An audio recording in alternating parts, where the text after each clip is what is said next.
Metals can be formed in three main ways: heating, cold forming,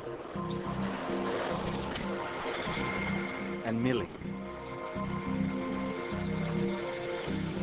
Heating makes metals malleable and soft like putty, so they can be shaped by hammering or rolling. Hot forming is used for shaping metals such as iron and steel. However, there are many alloys that would be damaged by the heat.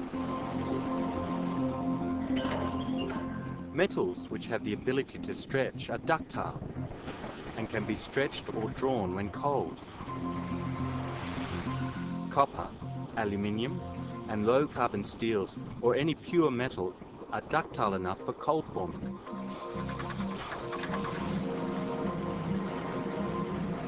High-carbon steels like cast iron are hard and brittle and cannot be stretched. Milling and cutting can also be used to shape metals.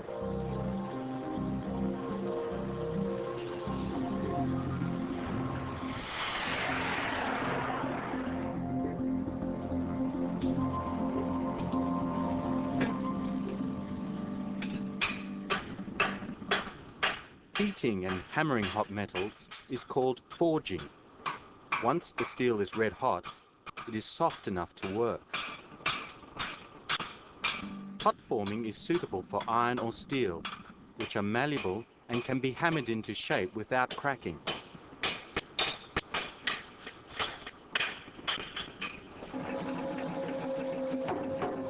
Here, a bar is being drawn out into a longer and thinner bar. Hammering the hot metal produces a grain along the direction of stretching, in this case, along the length of the bar. This is how swords were traditionally made.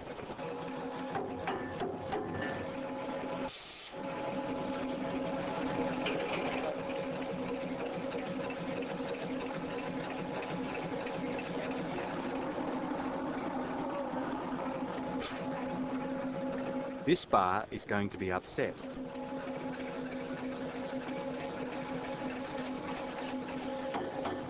By hammering it on the ends, the bar can be shortened and thickened.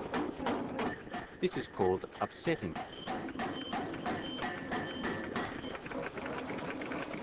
Once red hot, iron or steel can be formed into almost any shape you desire.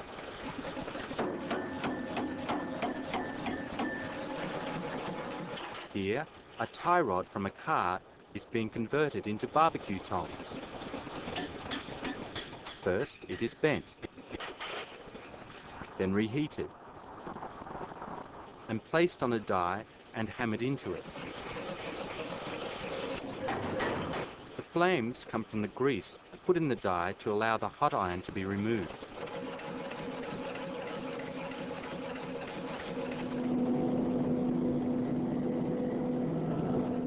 This red-hot billet in the steelworks is being squeezed between rollers to make it thinner and longer. Rolling does the same job as hammering. They both compress the metal and reshape it. After a series of rollers, the red-hot billet becomes a thin metal sheet, which is stored in large rolls.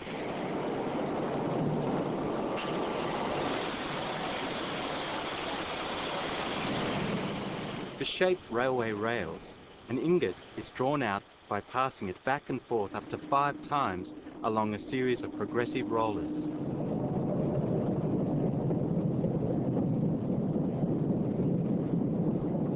The process produces grain direction, giving maximum strength to the head of the rail.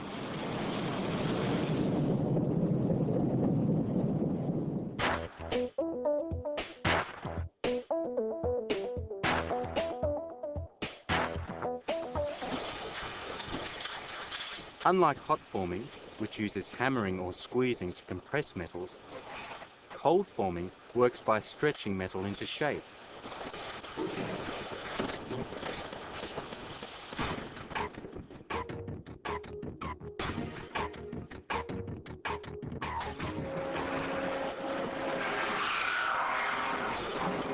This is aluminium with zero temper. This means it has not been work hardened and is the most ductile form of aluminium available.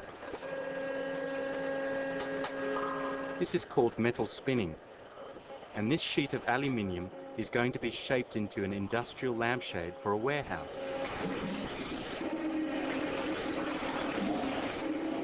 The process must be done in small steps in order to avoid stretching the metal and causing it to rupture.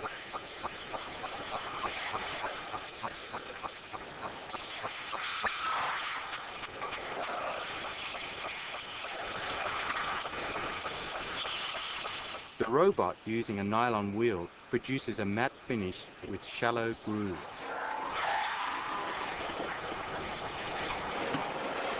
In order to produce a shiny finish, this must be worked by hand. This is done by sliding a tool over the surface of the metal.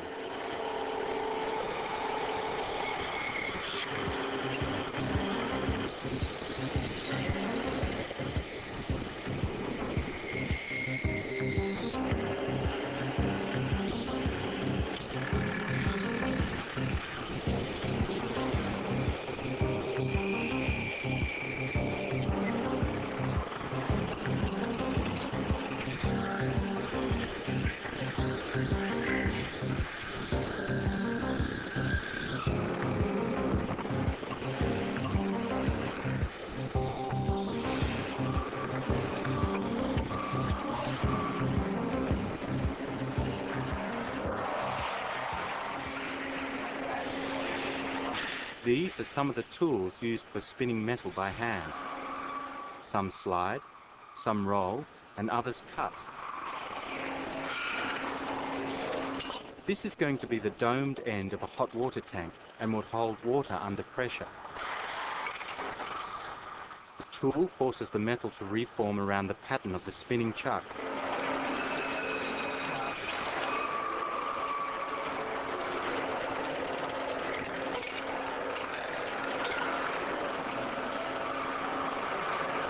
Spinning metal by hand is hard, repetitious, and sometimes dangerous work.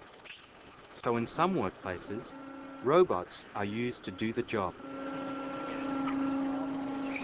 This is a CNC, or computer numerically controlled machine, and it is spinning pure copper.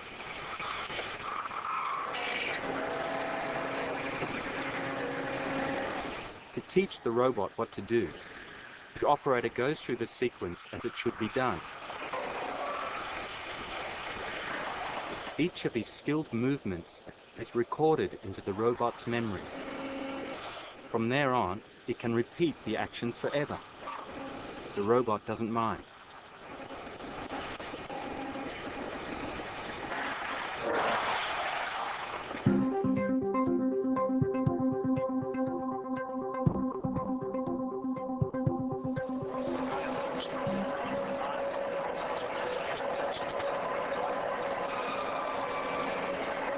To curve a sheet or strip of metal, it is passed through 3 offset rollers.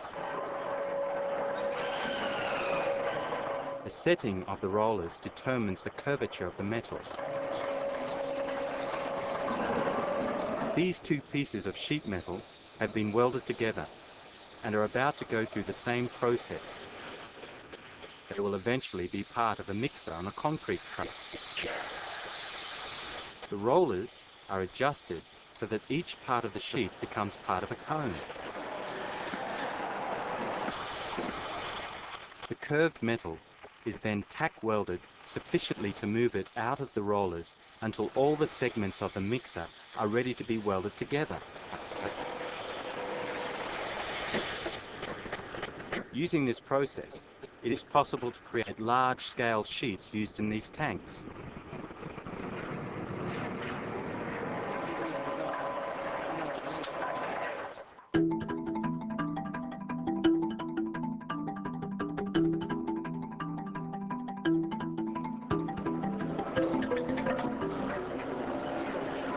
One way to stiffen sheet metal is to put ridges in it. Here, a lid is being crimped in a crimping machine.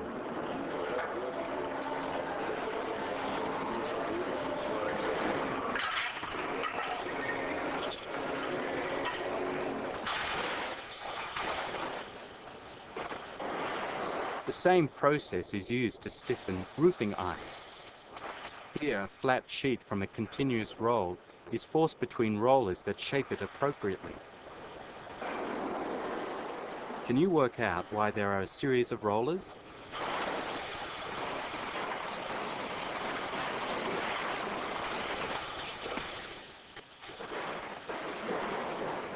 Using roll forming, sheet metal can be shaped into almost any cross-section. These are house beams. They are light but very strong, and today they often replace timber.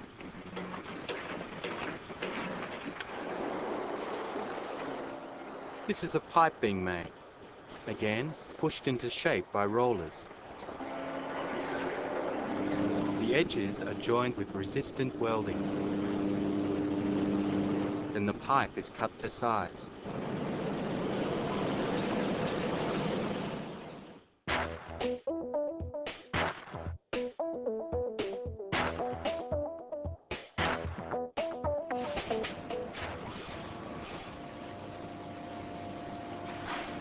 Almost any process in a factory will tend to warp the sheets. Bent sheets, however, produce substandard parts. To solve this problem, this machine flattens sheets of metal by passing them through a series of rollers.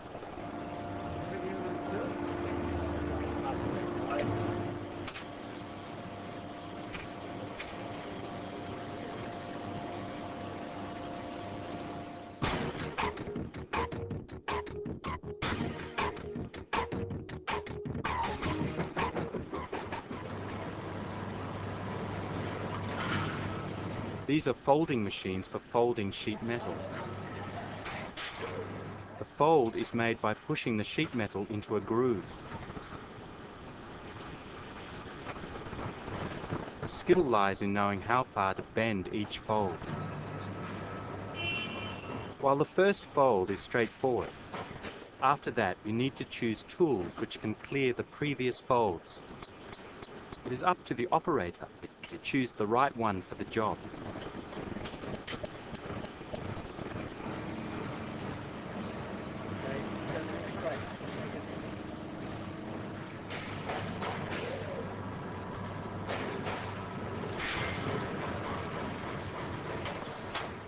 Sheet metal objects are designed on CAD and CAM computers, which construct them in 3D. From this, the program can produce a plan and elevation drawing. These are used to check the prototype, and if it's okay, it goes on to the production line. The data is then transferred to a CNC machine such as this folder.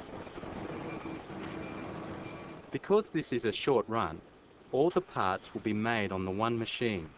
In this case, the operator needs to change the tools and feed the materials in by hand.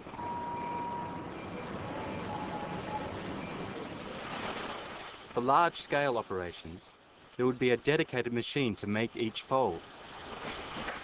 Robots and conveyor belts would be used to feed and move the sheets along.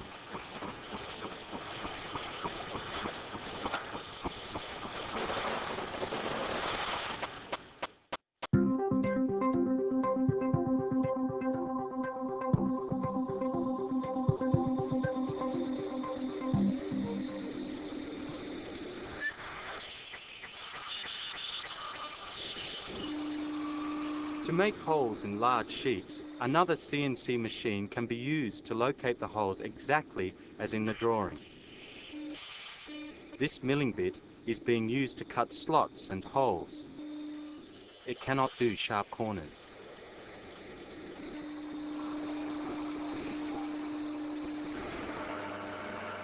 The process of cutting metal away with a toothed tool bit is known as milling. Once again, the milling head is controlled by a CNC system that works off the original drawings.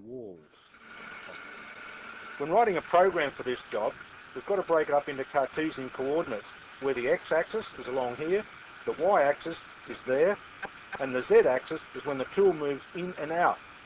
Of course, we have to have some sort of an origin and I'm assuming that that point of the job is my origin. X-axis, Y-axis, and Z-axis.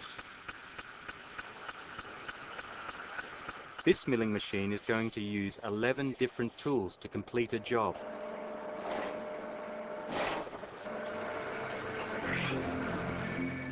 This is what they call a face cutter.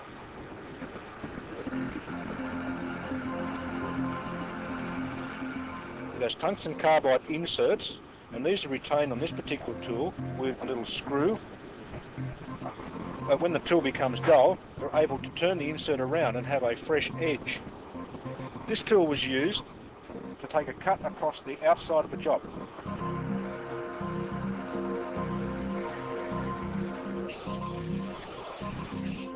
This one here is a twist drill.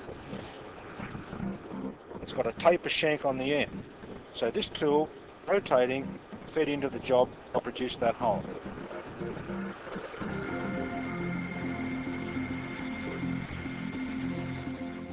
The boring tool, boring the hole.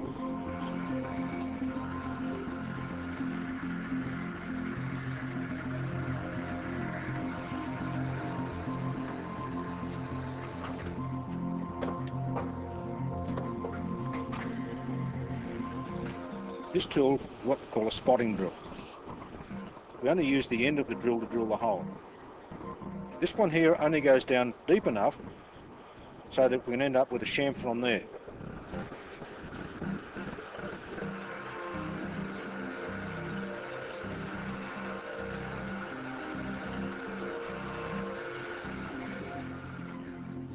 The tapping size drill.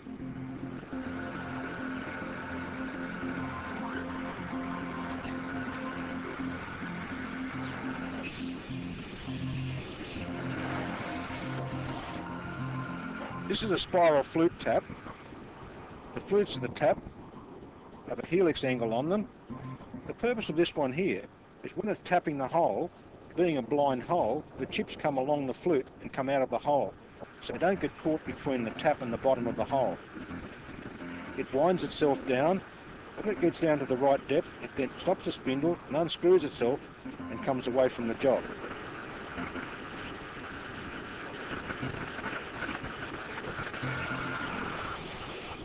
A smaller version of this face cutter was also used for taking a cut around the outside as we roughed the job out, roughed the outside shape out.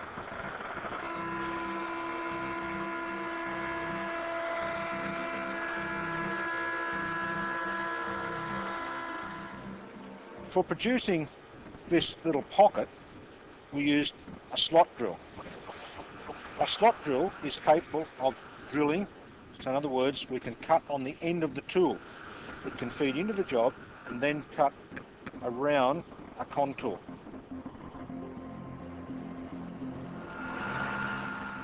So it needed to feed in and then machine around, producing the shape.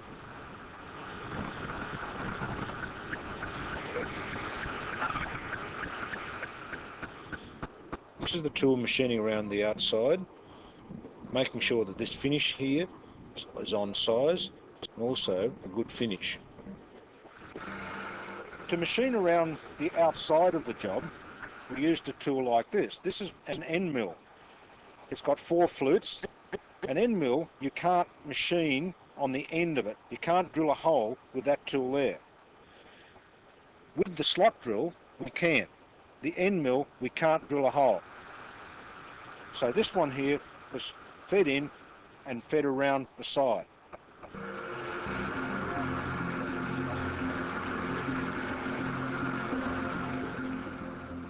Next tool produces the chamfer around the outside of the contour.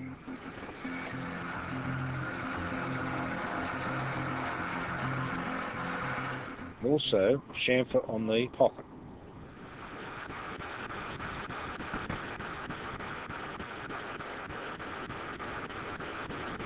To do the engraving of the letters, we used a very small tool. This tool is what they call a ball nose cutter. It's 2 millimeters in diameter and the end of it is spherical. If you look at the larger version of it, it's got a rounded end on it. It's what they call a ball nose slot drill. So it's very, very similar to an ordinary slot drill, but the end of it is completely spherical.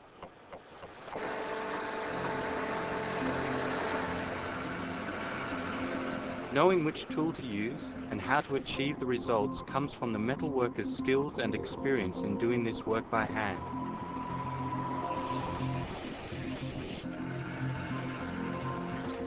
Being able to combine this expertise with the latest technology is helping us to create metalwork with precision only dreamed of in the past.